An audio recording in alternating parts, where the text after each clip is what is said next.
My family and I, when we came, and Dad and my brother, we absolutely broke and don't speak English.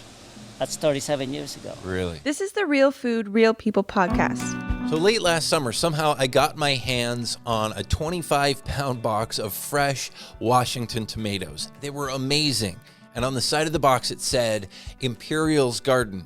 I didn't know who Imperial's Garden was, but right away I wanted to know, what's their story? Who are these people? Fast forward to the spring, just a few weeks ago, and I heard from Rosella Mosby on social media. She was at Imperial's Garden talking with Manuel Imperial. And so I had to text her and say, hey, who are these people? Do you know them well? And she said, very much so. They're awesome. You've got to have them on the podcast. She said, give Manuel a call and tell him that Rosella says he's got to be on the podcast. So we made it happen. He agreed to it. As soon as I could get it on my schedule, I went out there and visited. And wow, what a story. Something that I never expected as far as the backstory of the family that Manuel is a part of and how they built the farm that they have and all the things that they grow and all the wisdom that he has to share about our food system and the chain, as he describes at one point, the chain that's broken.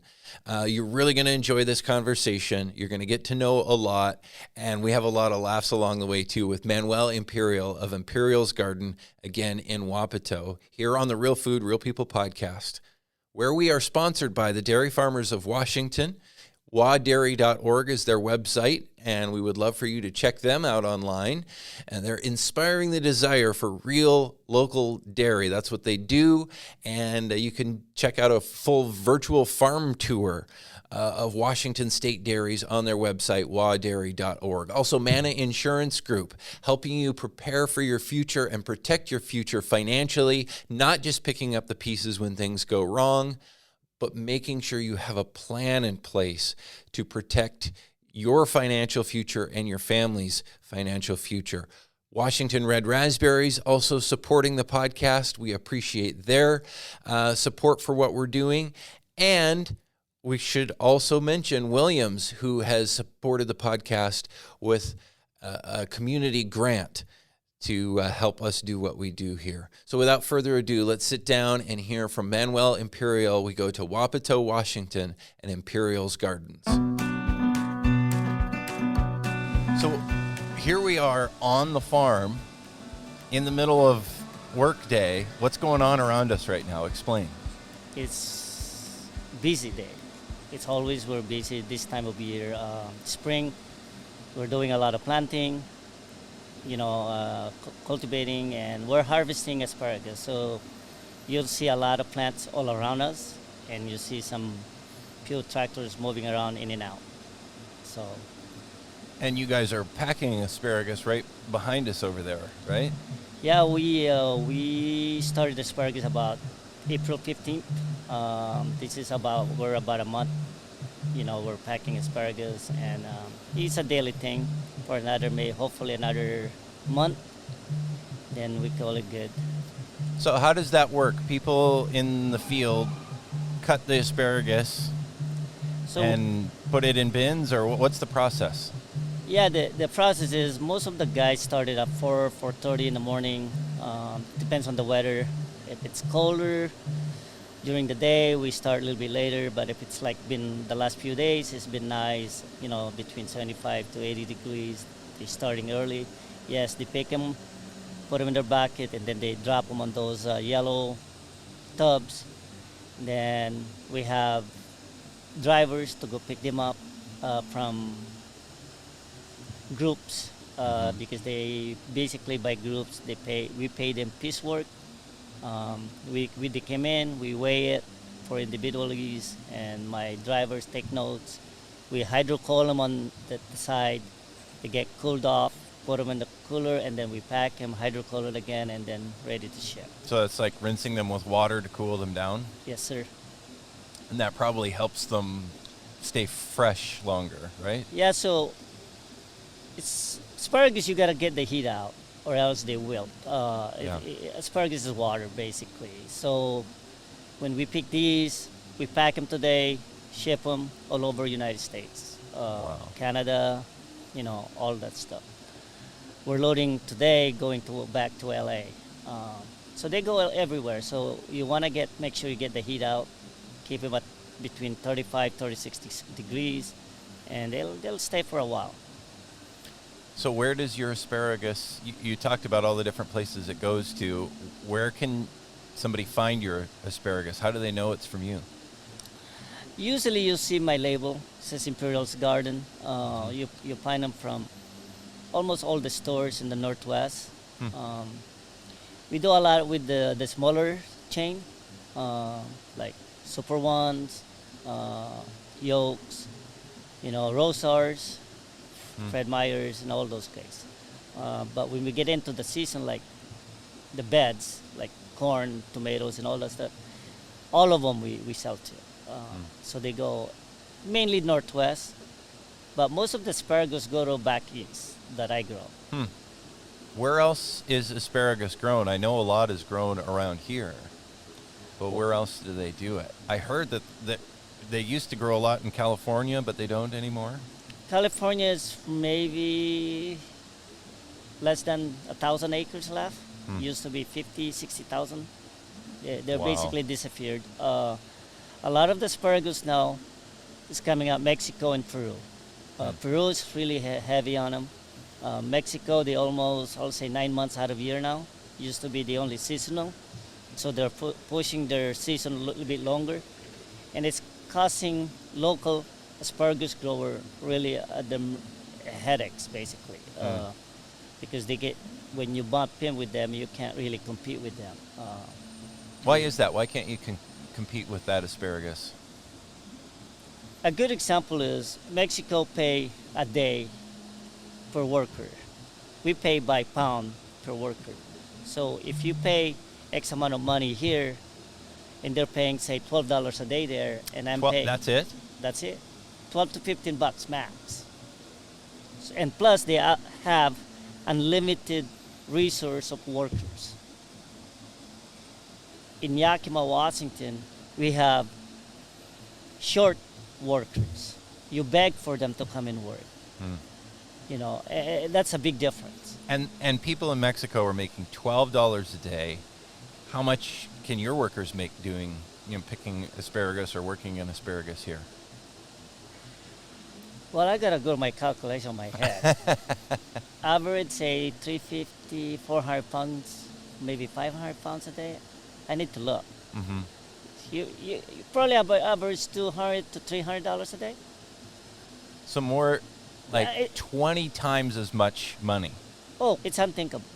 So that's why we're saying, when the grocery store is selling all this for 6-7 months, less when we come in as locally, it's like a shock. It's like, wow, it's a big difference. And I don't know as a farmer if there's an answer, but there should be a difference locally. You asked me where asparagus grown in states. California used to be heavy. Us used to be heavy. In Yakima and Tri-Cities in the Walla Walla County, I would say used to be, say 10, 15 years ago, about 15, 16,000 acres. Maybe about 4 or 5 now. Michigan, Grand Rapids area, they grow asparagus. New Jersey grow a lot of them too. And that's why local growers were whining and complaining because we can't compete with Mexico or Peru.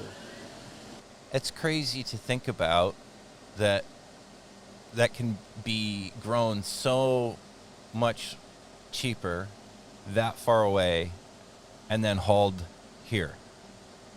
Far away, with all the logistic now, if I'm the buyer, I can buy asparagus in Mexico in 3 to 5 days. It'll be here. Wow. It's fast. It's not what people think. So what do the stores and the food companies say then when you come in? They're like, yeah, nah, we don't want to do that price. We can get it cheaper in Peru. It happened a lot. It happened more than what people think. But local stores, they still support us.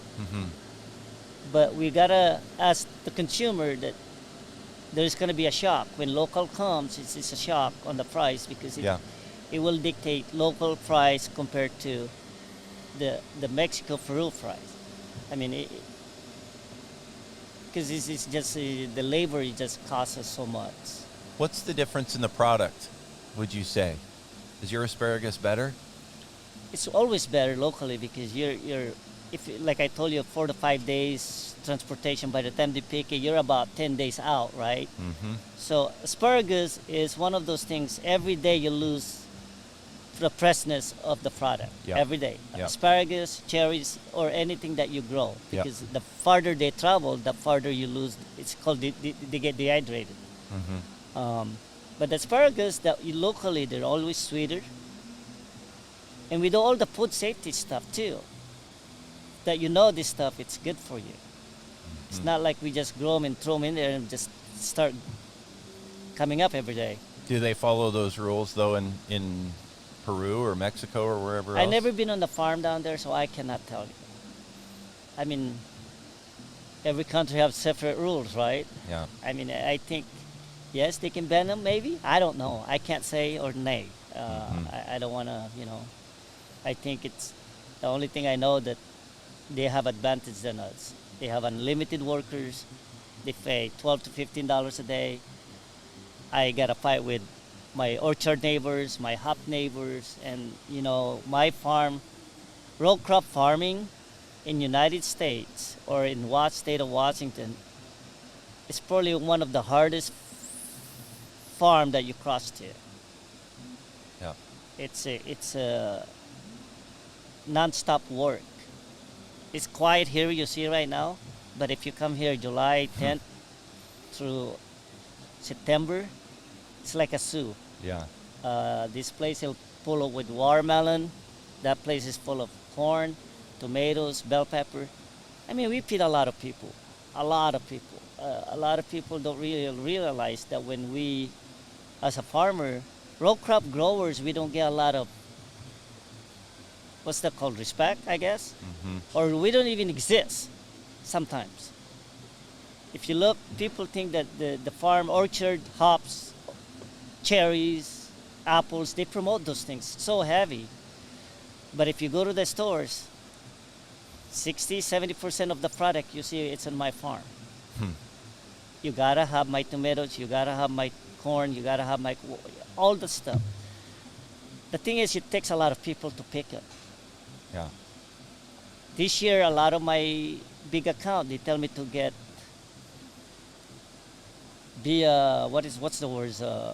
be efficient. Well, how are you gonna be efficient picking asparagus? You gotta pick them every day. And you're only talking about 200 acres. We're not like 10,000 acres that you can buy a machine that you can do it robotically. We don't have that kind of money like a lot of the warehouses have. So, I mean, we need people. And plus, we're employing people locally, that they just try to make a living. Yeah. I mean, that's what the key is. We just try to make a living. The goal is we want to feed a lot of people in the Northwest, good produce. And I'm a proud American farmer. I mean, how many people you can say that 37 years ago I walk into this valley and become a farmer? I don't know nothing. I almost say the bad words, but I don't want to say that. But I mean, my family and I, when we came, and Dad and my brother, we absolutely broke and don't speak English. That's 37 years ago. Really? No. So how did that happen? Where did you start? And you didn't have any farming background? Well, it's kind of interesting. If you have a few minutes, I will explain it to you. So my uncle that immigrated in the 50s, he's the first of my mom's brother came to the United States. From the Philippines? From the Philippines in the 50s. In the 50s, they asked Filipinos to go work in Hawaii, sugarcane. So then, years gone by, in the mid-60s, my uncle moved to Wapato. And he started farming 80 acres, I believe, in the late 60s. And then the uncle brought few brothers, and my mom decided to stay My mom then had 9 kids. In 1967, 68, my mom had a chance to come to the United States. And she said, no, I'm not going to leave my 9 kids. Guess what? Little Manuel showed up. So I'm the 10th kids of the family. You're the youngest? I'm the youngest of all of them, and I got the biggest mouth of all of them. So that's the... So all that scenario, mom and dad said they wish I never was born, but hell, I'm here. So if they came in 1968, 67 era, been a long time. So my uncle farmed for all those years, and then our paper, our immigration paper, reopened in 1981-82. So we finally came in July 24, 1983. Mom and dad and 3 brothers and a sister. So we landed on on lateral 1 and lateral A, my uncle's old fruit stand. We showed up in Yakima Valley on July 23 at around 8 o'clock p.m. At 5 o'clock the next day, we're picking corn. Welcome to America. Wow. 5 o'clock. And we're transitioning from no sleep from the airplane and exciting to get to America. That's supposed to be you just can pick up $sign in the street. Right. Picking corn the next day at 5 o'clock. That's hard work. It's hard work. But we never complain because we knew that there is opportunity here. You asked me if we have a background. My dad grew tobacco and rice in the Philippines. But it's small. We're talking about a couple hectares. Yeah. 10 hectares max. Yeah. When we arrive here, we don't speak English. A little bit, we get by. But my uncles kind of have a foundation, kind of direct us. We worked for him for a year. Then we went to another uncle for another year. And then we start Imperial's Garden in 1985. Wow. 40 acres. That's when we start. My brother, sister, and one guy that helped us and kind of till the ground from the beginning to the end, and that's how we start the Imperial's Garden. How old were you when you came here to the U.S.? Shoot, that's... I'm 52, and I'm 22 years old. 22 going 52, so that's for me. I was 13 and a half, 14. What did that feel like? What was it like coming here? I told you, it's like when we're in the plane, when we know that we're coming to the United States. Because we watch Wonder Woman and Bionic Man and all that stuff. You come to United States and just pick up dollars in the tree. You never work. That's, because what you see in television and what's real is different. Yeah. Then we got a white awakening when we go pick corn the next day. So we realize it's different. Yeah. But we adjust. My mom, dad told us, there's always going to be a better way. If you start working, work hard, and just be consistent. Because it's always when you work hard and you don't complain, it's always paid off. Most people complain now and they think they're going to become a millionaire after college, but you got to, like I told my son and my daughter graduated Oregon State. I told her, you got to stay focused in your job. Don't complain. It's just work hard. Sooner or later, someone will see you and you'll get paid. Mm-hmm. Because you got a degree, you think you work a lot of money, but you don't. You don't really know anything yet. And that's kind of the example that I got from my dad and mom and my uncles, that we work hard. Like I told you, when we worked that 40 acres, 5 o'clock to until you can't see your neighbor every day. 37 years later, I'm still doing it. I thought 10, 11 years ago when we finally saved a lot more money to build this warehouse that we're in, that my life's going to get easier. Then we tackle more stores, we tackle more ground. Now it's just like, I don't sleep. But I love, my family love farming. It's not only us now. I have 200 to 400 families that they're like my family. My sister, my brothers. I eat with them. I cook them dinner when we have overtime shift. We'd all do that stuff. They become like us. Because I'm an owner or my sister an owner, if you look on the packing line over there, my brother and my sister, they're packing with the workers. We just don't walk around. They call me I don't work anymore because I'm in the office, but I do. As soon as I get all my stuff in the morning and then I go help. So there's 5 of us at the farm. 4 brothers and a sister, and then 3 of my sisters still come and help us after their job outside. All of us have our own separate duties. We all the same, equally the same ownership. So, everybody's a chief sometimes, especially family. Yeah. We all kind of cheat, but like I said earlier, I'm the youngest, I'm the boss. I can run. What do your older brothers and sisters think of that? You can't say anything because I can run faster than them. And like I said, I got the biggest mouth of all of them. And it's farming, this kind of farming, Dylan, it's different than just a backyard farming or wheat farming or potato farming. Yeah. Or even apple farming. The closest to this kind of farming, maybe cherries, but not even. Mm-hmm. When you have about 50 different variety of produce 50 different things or you grow? more, and we're talking about 2,000 acres, that warehouse, if you see this asparagus that came in, tomorrow it's gone. Mm-hmm. It don't matter what product is, either corn, tomatoes, bell peppers. We pick them, we hydrocool them, we pack them. Trucks are waiting to deliver to the customer. That is the beauty of this farm, because when you live in Seattle, you can go to Kroger, Walmart, or Winco. That product usually 2 days. It's because they pick it up here to go to their warehouse. It's in their store, and you can't do that with Mexico or Peru. You Yeah. can't. You can't.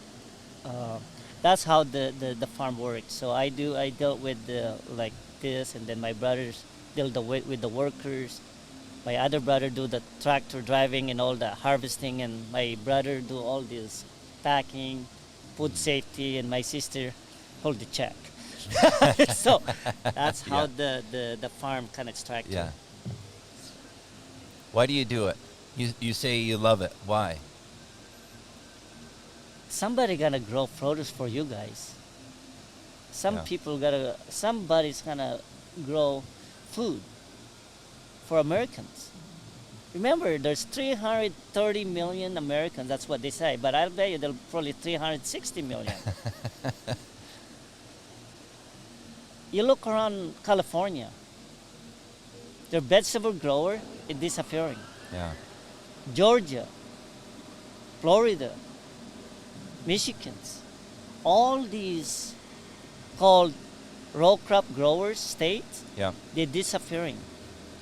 Like you said that about California, like their asparagus is almost gone from what it used to be. Why is that, and why is it changing in all these different places? Regulations, price, they can't compete.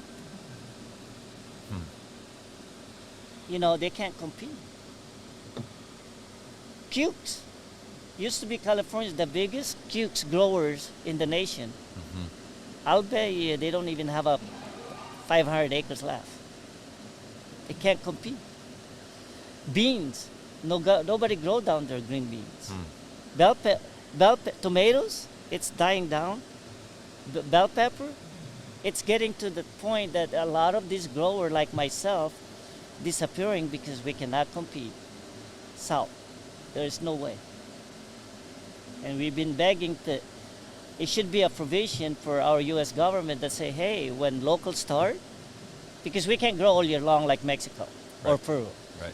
California, some of the part of the California maybe, but even them, they can't. Yeah.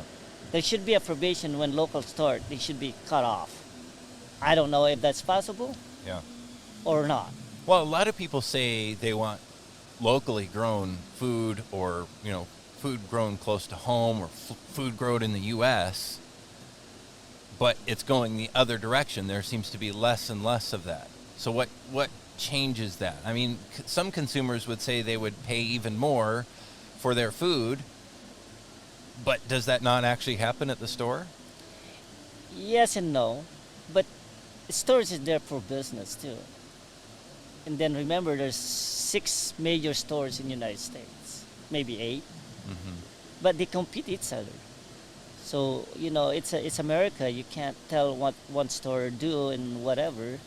So when you say a good example from January to say March, when you're seeing you go to the store, you're only paying 99 cents or $1.29 on asparagus. It suddenly locally come up with $3.99. A consumer say, "What the heck? What happened?" Most consumers don't really know what's going on, but they need to realize that, like at the beginning of our discussion, from $12 to $15 an hour difference. Mm-hmm. That's different. Plus, also, over there, $12 a day to to $15. $15 an hour is different. Yeah. Plus, with unlimited supply of employees, to compare to you begging them to come and work for you. Americans don't work 90 degrees to 110 degrees outside. Yeah, Rare that you see except us. yeah. Where are the last Mohicans that want to do that? Well, you grew up used to that because you grew up in the Philippines. It's hot there. There's the words for you. You used to do that. I'll bet you, I always joke around with my friends, people that say, "How do you do it?"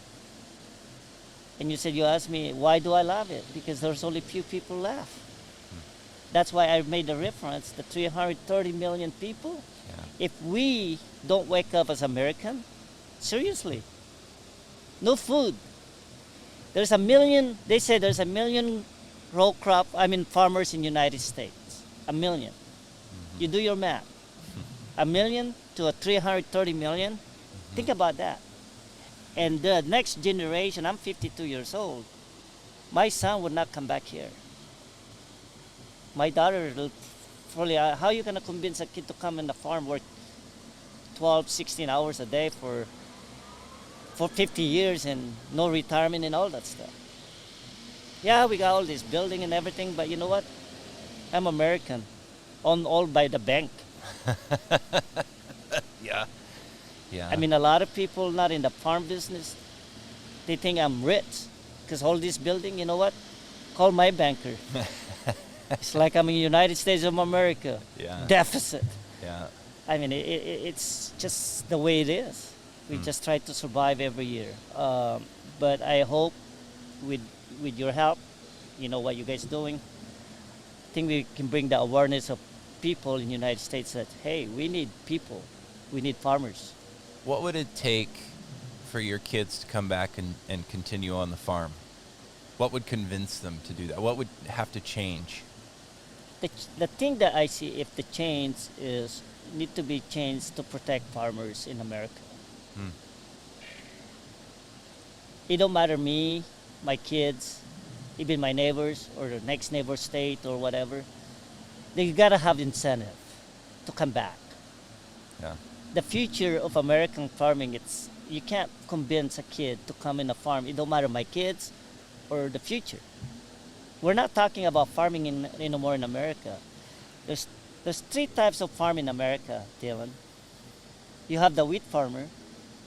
Those you can put a 50-foot John Deere. Yeah. You plant it, you go fishing, you come back in 3 months, you pick it, and you go fishing again. That's a wheat farmer. Potato grower, kind of the same, but they got to spray once in a while, so they got to be here. Apple guys, they got to thin here and there. It's different. Cherries, they got that 2-3 weeks. They got to go full blast, and they're done. Yep. Hops, a month at the front and a month in the back. Yep. There we come. Row crop grower. Since no frost, from March to October 31st. That's when we work. 12 to 14 hours a day, except Sunday. We refuse to work on Sunday. That's the only day that we stay off and try to get our workers to a break on that. So all of us work basically 6 days a week. Average 12 hours a day. So that many hours a day, what do you think about this overtime? situation here in Washington State, where the state is saying people working on farms are no longer exempt like they used to be for 60 years from getting time and a half. What do you think about that? That's what it's a big blow for the row crop growers like myself, because I think I referenced earlier most of this, like a zucchini, asparagus. When it's 75 to 82 degrees, that's asparagus from this to that. You know, we gotta pick them. There's not enough workers. The store don't want us to pay more. So what's the choice of a farmer do? Either you cut those crop that it's, you know, more labor intense, then you'll see no local asparagus. We're talking, we're about 250 acres of asparagus. Well, I'm not talking the 5-10 acre asparagus. I'm talking about the size of like us. Right. Where can I find the people to pick this or pay them time and a half? Like I told you, we work 12 hours a day, average. The people in the field is longer because they're piecework. I hope the government will figure it out, because or else you're losing a lot of like us, like me, because we got no choice. And we can only grow the stuff that we know that we can be on that, specifically that time frame. So you would quit doing some things or quit farming altogether if it doesn't work? I mean, I don't quit because I'm not a quitter. yeah. But we'll readjust. We gotta figure it out. If you can't pick it, then you reduce it to where you can pick it. Yeah. And then, then less, when you, instead of growing, say, 40,000 pounds of asparagus a day, we may go to 20,000 pounds of asparagus a day, because there's only X amount of people we have, you know. What about the workers, though? Don't they like the overtime? Isn't that a good thing for them? Dylan, I've been doing this for 36 years. I'm actually the one that can say I'm experienced 36 years. From 1 employees to, say, 400 employees. I never cross any of my employees that complain because they work long hours. And you can ask them. I can bring all of them, line them up without no questions, no pre-questions. You can ask them. Because they're here to work. They're here to make money. And a lot of people that thinks that it's about time farmers need to pay overtime. We always want to pay them more.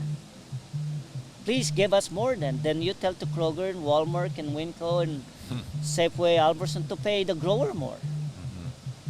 We're not like Boeing or Amazon that they can just charge you 10 cents. Look, Bill Gates, you make trillions. We make nothing. And we're the one that's more important people for your food. Yeah. I always believe, this is what I believe, in my family, we believe that if there's money more to share with the grower, with my worker, we share. I pay them a lot of money. We do. Why do you think I keep my employees? So then why is overtime bad? Can you just pay them overtime? You pay overtime, you pay and a half, right? So if we're 12 hours a day, 8 hours, that's 4 hours. Basically, if I say I have a payroll of, say, I'm not sure, say 5 to 6 million a year, now I become 7.5 million a year. So where I'm gonna get that money? Yeah. Where can I get that money if, say, my box of zucchini is the same price as 10 years ago? Explain that to me. If really, anyone, the prices are the same now as they were 10 years ago? I can baby last. If any of these government employees or anything that did for overtime or all these things, they need to come to a real farm and see it. Drive around. Look at the apple orchards. The 20 acres to, say, 200 acres, they're gone. That's how America wants to be lived. Big farming, big company, they can absorb the downfall. Yeah. But people like me, I don't have that kind of money to, heck, I'm an immigrant. Barely make it. But I never complain. Never ask any money from Uncle Sam unless they gave it for free. That's one thing I'm proud of my family. We never did ask. Unless it's free, well, of course, we got to take it. Yeah. Because we believe that you work hard and it always paid off. I mean, I'm not complaining that we're not surviving or anything. We'll survive. But what we're asking as a farmer is, we need help. Government, the big chain, all involved with this farming thing, they need to help farmers in the United States. I always believe that our government doesn't help us when we're healthy, but when we're broke, they help us. It don't make sense to me. Yeah. That's why I said if you don't borrow any money from the bank, you're not American, because I start to believing that if my government trillions of dollars in debt, what the heck, what's wrong with me? I can do it too. Right? Right? I mean, that's America. I like what you say about helping people when times are good versus when times are bad. That's something that people have been talking about in healthcare, like preventive medicine versus only treating people when they're sick. It makes sense. Treat people before they get sick. Should apply to farming. Farming. Well, people say, oh, you guys get subsidized and all these things. A lot of farmers don't want to be subsidized. But then, the only people get subsidized, it's the commodity product. We're not included. Why is that? Because it's like rules. The government, U.S. government, want to press the price of cheap food. It's been that way in America. Yeah. Cheap wheat, cheap bread, cheap eggs, cheap milk, whatever. It's cheap because you're a farmer. You don't deserve anything. If you look on the industry for across the United States, what's the least appealing to anybody in America? You ask me why my kid doesn't want to come back. You think they want to come back, work 12, 16 hours a day, and then they married, and the wife work at the bank? He said, what the hell you're doing? Are you that crazy? My point is, there's so many different kind of farming. Yeah.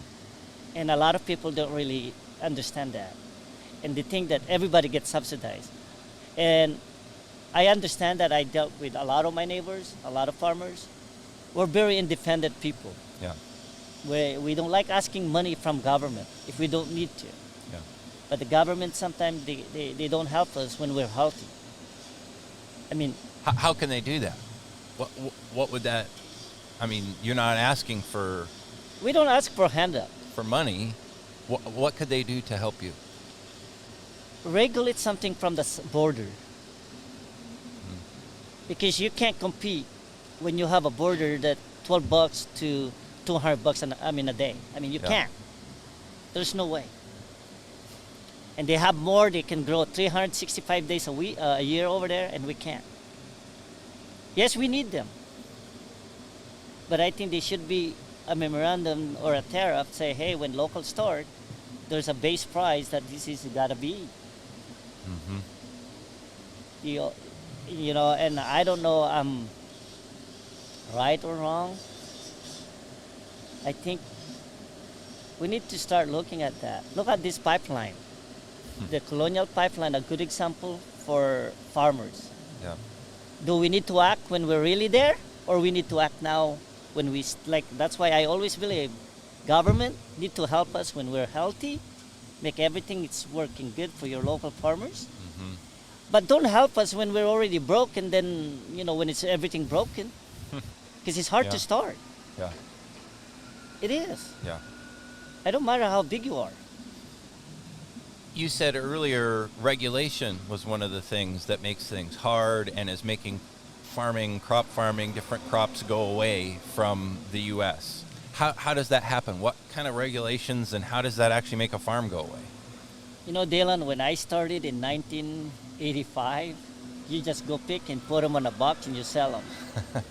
Yeah. When we pick corn for years and years and years, it's the way it is in America. You put them on a gunny sack, you bag them, and you sell them Yeah. on the street. Yeah. Now, you make sure you time it. When you pick it, where they came from. When your employee wash their hands. It's so many regulation now. I mean, and then... Aren't those things needed, though, to make sure food is safe? I don't know. Yes. I mean, nowadays it's a little different. They don't want you to have a bird flying around here, but how can I regulate that in the field? I mean, when we get food safety, they said that my neighbors have a cow, you can't have that. But that's the neighbors. What am I want me to do? Go tell the neighbors to whatever barbecue the cow? I mean, it's because all these regulations, it's getting harder and harder. A lot of the city folks coming to the rural area, they don't want us to spray. I mean, but they don't want any bugs in their corn. Yeah. I mean, Yeah. Those are the- Which one do you want, right? those are the things that it's just challenging, but we still make it. 8 to 10 years ago, we got to do the food safety and stuff, and it takes me a while to adjust, but we adjust it. We have 2 or 3 people, just that's all they do. I mean, that's extra money, but nobody want to pay. Yeah. See, they want all this regulation, but nobody want to pay. And our government don't even have a regulation as much. Walmart or whatever go give them regulation and then we follow that. Mm-hmm. Our U.S. government don't really have a food safety program. Yeah. It's crazy, right? So what's going to happen? I go fly a kite. No. I mean, it is farming, food, and, you know, the food that a lot of people think about when they think of farming is what you do. All these fruits and vegetables. Is that just going to go away? Because fruits and vegetables, you go to the store, they aren't very expensive. No. And it's cheap. Compared to some of the more specialty things that will get more money, veggies don't bring in a lot of money. You want a really a shocking eye-opening for people, your audience. When you go buy a pumpkin that you don't eat, you just carve them, or those 3 little finger corn, you know, those decoration corn, or those those 3 little corn, usually at the store $2.99 or $3.99. They cannot eat that corn, but they can throw them on their counter. They were willing to pay that and no ask, no questions.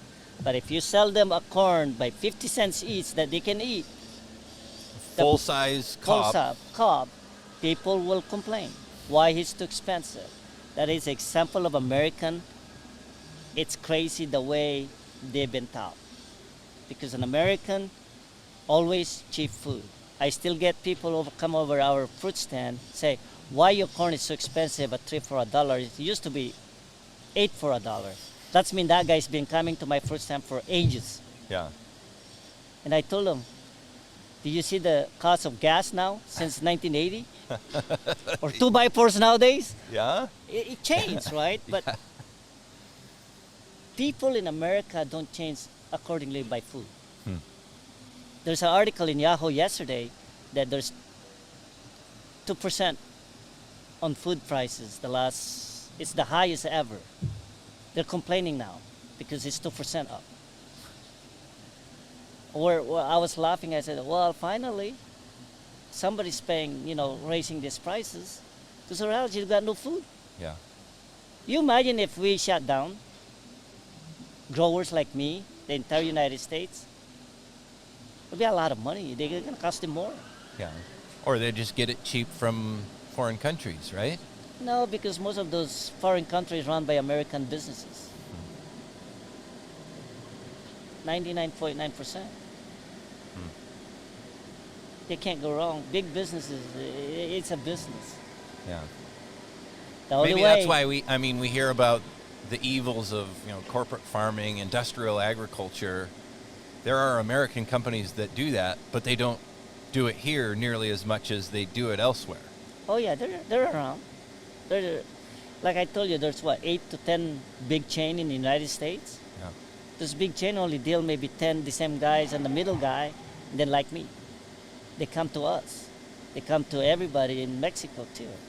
Peru, it's the same. It's a small community. Now I'm talking to you, they probably like, oh, there's a crazy guy again. I mean, you asked me earlier why I'm doing it.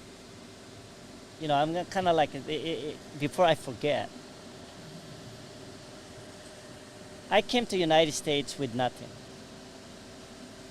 Well, my family, we have a goal that we're going to make something about us as an immigrant in 1983. I'm 14, my brother's 15, 16, and 18. We're under still the 20 years.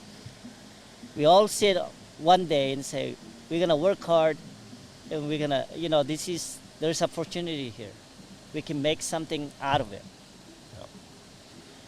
My dad said, you guys might not go to college. I went to Wapato High School. I went to YBC for 2 years. Take social studies 3 times. I got a D, man. F for twice. Social studies. Can't believe it. They give me tutor. I can't understand the guy, but he doesn't understand me, so it worked both ways, right? But you know what?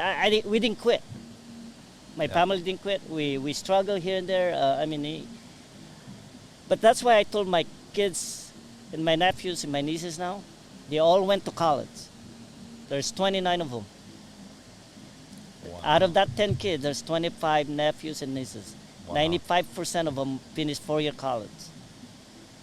My son's going to graduate at the Air Force Academy here in a few days. My daughter went to Oregon State. My niece is a scientist. And the kid that you saw in the office, there's 6 of them graduated at UW. I mean, that's why I don't like people complain when they say there's no, gimme, but you don't want to work. You got to get out of the couch and go. I always tell my son, only in United States that you can be 4 and 4 to the forest. Next year you'll be the richest guy in America. Only place in the world. Yeah. In the Philippines, you can be the smartest guy. You don't go too far. Because they're fresh here. Here there's opportunity. But if you complain, like I told my daughter, you're never going to go anywhere. Complainers never make it. Never. So I'm trying to think of all the things that you grow here that I know about so far. I mean, we talked about asparagus. We talked about watermelons, corn. We do a lot of tomatoes. Tomatoes. That's why my email is Yakima Tomatoes. I like tomatoes. I always believe that it might kind of make me rich someday. But I think I lost money so far. Yeah. What else? All the different kinds of hot peppers, all the different kinds of hard squash, the pumpkin, okra. Even okra we grow. When Americans come over here and ask for okra, they came from the South. Yeah. They're only the people that ask them are Asian. Yeah. The Asian beds we grow. Like a lot of the Asian come in looking for their Asian food. So, and also we open for you pick. People come over here and pick their own food. So we've been around for 36 years. So we're really diversified. You don't see in Washington State. I'm probably one of the largest row crop diversified growers that you see. That it's not generation yet. We started with 40 acres and now we're at 2,000 acres. Sometimes I wake up in the morning, how did I get here? Yeah. And a lot of people that, like you interview me, ask me, did you ever dream to become this size? I told them no. I was always like maybe 200 acres, maybe 500 acres. But when we built this 10 years ago, God's blessing, it changed everything. Then we can go to the bigger stores, we sell more and all that stuff. And we feed a lot of people. That's the key, feeding a lot of people. It's interesting you say the more you grow, the more stores you can get into. So if you're small, you can't get those bigger contracts because they want to make sure you have enough to keep their stores going. So when you do deal with the chain and the wholesaler, when they they make sure they have enough to give to that store, because they cannot half a load or 2 pallets, because it costs them a lot of money. Yeah. So, and we've been very successful. We treat our customer fairly. They treat us fairly, and that's why we survive. My family and I, we purely, like our workers, they're like family, the same people that we have for the last 30 years. I mean, you don't do that unless you're doing something right. Yeah. You know, I'm not saying that I'm perfect, but if you can ask all my buyers, it's kind of, it's almost like if I think go back, I don't know if I can do it again. Why? I don't know. Times have changed. Time has changed, and I don't even know, really, I don't know how I got here. I mean, the years went so fast. Yeah. I mean, it changed. But, you know, on the way along, you get lucky. I usually don't believe in luck, but I believe on there's a reason why I got here. Mm-hmm. Luck is it's a phrase, but it's always a reason, right? Yeah. So that's why we're here. I mean, for hard workers, feeding millions of people. We grow a lot of tonnage of beds, a lot. So what should people do when they go to the stores? They should say, we like this Imperial's garden stuff. Does that get back to the buyers and whatnot? Oh, we do. From like Kroger, Walmart, they get a response back to us. Awesome. And that's part of the why I do this. You know, because people that say, if you eat my corn, we like that corn from Imperials.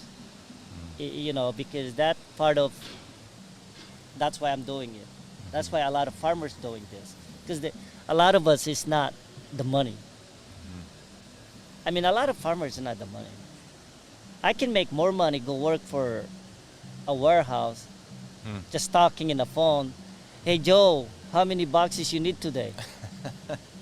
And I call those guys computer salespeople. Yeah. If they don't see anything in the computer, they go into depression. They don't know how to sell. Yeah. But I like one-on-one like this. I talk to all my buyers every morning, 10 times a day. I go meet them. We meet, like say, rep from Walmart, Kroger, and all that stuff. We meet them. We communicate. We ask them what they're best for their store, what's their best for the customer. We do all that stuff, and that's what we're supposed to, kind of working each other. That's why I always say, the government should help us, the retail should help us, communicate with us, the wholesaler communicate, and then we communicate the whole thing. If it's all those things happening, then we can pay more for these people too. Yeah. But if you have one group, once, And nobody else wants to pay. or nobody want to pay, Yeah. it's something gotta give. Yeah. It's something gotta give. Yeah. And maybe my analogy is wrong, but if someone can tell me that it's better, you're always welcome. My door is always open. A lot of people, they say they have 30 years experience. I'll bet you they don't even know how to grow corn. And, well, I'm not going to say name. When you go to a lot of conference, they never talk about how a farmer can make money. You should go to sometimes. They always talk about how I can spend my money. So all of you farmers, when you go to this conference, ask those scientists or experts, show me how I can make more money at the farm instead of just buying things. Yep. That seems to be the way. you, I know it. you know it, right? Yeah. You've been around, and I've been around. I go to PMA, I go to all these shows. Sometimes I laugh because they never mention about a farmer can make any money. And I always wonder why. Yeah. You're gambling millions of money that you don't even know if you get anything. No. And we should want our farmers to make money, because that's going to mean more food grown here. Yes, and And then more workers paid more. here. And then I can say my son and daughters, I come back to the farm and make a living, and their kids, Yeah. and their kids. So keep the chain. But if there's no future of how to make money, how can you convince the next generation? Yeah. I mean, I talked to my congressman here locally. How can you, he asked me, point blank, how can you keep farmers? Well, you got to keep the chain going. Mhm. It's like anything else. You broke a chain, you're broken, Yeah. It's true. you know. But I'm 52 years old. Maybe 10 more years. Yeah, maybe I can get Social Security. Well, thank you for doing it. Thank you for growing food. And I have eaten your produce. And excellent. Thank you for pushing forward and making it, like you said, you do it because people need to be fed. Food needs to be grown here. And I don't think farmers like yourself who do that and make a lot of sacrifices and do a lot of hard work, like you described, get enough thanks for that. It's not even the thanks. I mean, a lot of people ask me. I've been here for 37 years, Dylan. 37 years. I never go boating or camping in the summertime. Yeah. Basically, my daughter is 26 and my son is 21 or 23. I never took them on camping or boating because I'm always working in the summertime. Yeah. A lot of people don't consider that. People in America, if they do that, they think you're crazy. But that's, you ask me, that's the reason we do it, because you can't wait a week to pick your corn. Yeah. You lose them. Yeah. It's ready when it's ready. When it's ready, it's going to come. That's why I think the labor, the seasonal labor down the road, we need help. I hope anybody's listening from Olympia, we need help. Because of that seasoning thing, we have that. We need to. It don't matter, cherry growers, apple growers, hop growers, us. Because you can't just say, I got to wait 3 weeks. You know, when you build a plane, a Boeing, you can leave it there for 10 years. It's not going to go anywhere. It's Titanic. It don't rust. Yeah. My corn, in 2 days, you lose them. Yeah. It's a big difference. Yeah. I mean, if they can figure out to bring more people here in Yakima Valley to pick all this product, this agriculture thing, in one time, I will praise them. People working in the field, it's hard. Yeah. Nobody want to do it. But us, we do it. Well, I really appreciate you having me out here to the farm and to show me how it all works and talk about what's really going on in our food system. I think it's really, really important for people to hear that. So thank you for taking the time. I know you're busy and have lots of stuff going on around here, but thanks for being here on the podcast. Oh, I appreciate it. You know, we need to advocate farming. My neighbor, the people that started us farming, we usually don't get involved in politics and everything. But you know, like I said, I love farm, and I hate it when I see it. We lose all these farm communities. We gotta keep going. Yeah. You know, the key is I hope the government will listen to us, help us. We're still healthy. We're not broke yet. You know, and do something different. That it's everybody against it. If every farmer against it, something wrong. Yeah. You know, and we're pretty independent group of people. Yeah. You know, so I mean, thank you for coming. I hope in the future it can help this kind of conversation. Yeah, for sure. So, Thank you very much. but when you're ready to pick corn for 5 days and you want to lose weight, you can always come. Guaranteed 5 Sounds pounds. good. Sounds 5 good. pounds in 5 weeks. This is the Real Food, Real People podcast. These are the stories of the people who grow your food.